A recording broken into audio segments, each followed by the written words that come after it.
sepse dhuna nuk është veç fizike, këtu tek ne zakonisht trajtohet kjo dhuna fizike. Ju jeni psikologë e dini më mirë, po në bazë njohurive sipërfaqësore që kanë psikologjinë e individit, është shumë shkatërruese, apo më me thonë ndoshta që më shkatërruese është dhuna psiqike se sa dhuna fizike. Për ata pejgamberi alayhi salatu wassalam e ka ndaluar edhe këtë dhunën psiqike edhe ndaj krijesave tjera, se njëri kishte marrë baktin edhe po i therr. Po kur po i therr baktin, po i therr në prezencën e baktive tjera. Po e merr një dash ose një dele po e therr, ato tjerat dele edhe desh po e shikojnë këtë aktin e therrjes. Edhe i dërguari Allahu i drejtu tha, pse po i therr shumë herë me 10 herë? Allahu nga një herë po i therri.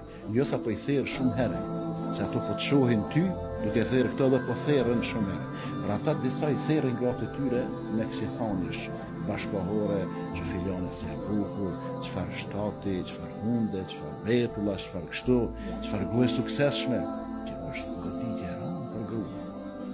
Po ajo këtë nuk është e kompletume, se të kompletume gratë vetëm në xhenet janë, edhe burrat kompletume vetëm në xhenet. Nëse ai ka disa të mira, që ndoshta nuk i ka gruaja jote, atëherë gruaja jote ka shumë të mira që ai nuk i ka. Edhe është për keqare dhe kur disa besimtar musliman e anashkalojnë imanin edhe islamin e gruas me pamjen e jashtme të një gruaje tjetër, sa të nuk është e arritur me qenë e bukur, sepse gjithçka sot është artificiale. Njëri po ndryshon edhe gjinin e una Zot, po ndryshon edhe gjinin. Andaj nuk duhet me lakmue anën e jashtme, po duhet me shikue anën e brendshme. Zaten edhe Zotin nuk na vlerëson për këtë pamje e jashtme, po na vlerëson për ato që kemi brenda.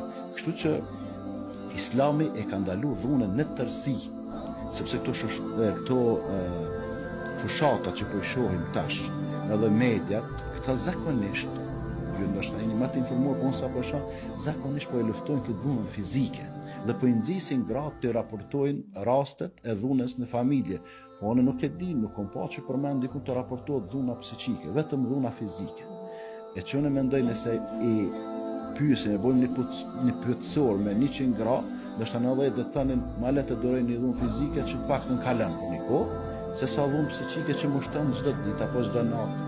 E as më tepër disa të pangritur intelektualisht, apo më mirë me thonë pangritur fetarisht, këtë dhunën psiqike apo psikologjike e ushtrojnë ndaj grave edhe në prezencën e fëmijëve.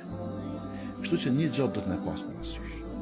Kush don për me shkatru një familje, kush don për me rrit fëmijët e hendikepuar, le t'ja nënçmon, le t'ja poshtron, le t'ja ofendon, le t'ja ul nanën e tyre në shtëpi, para tyre.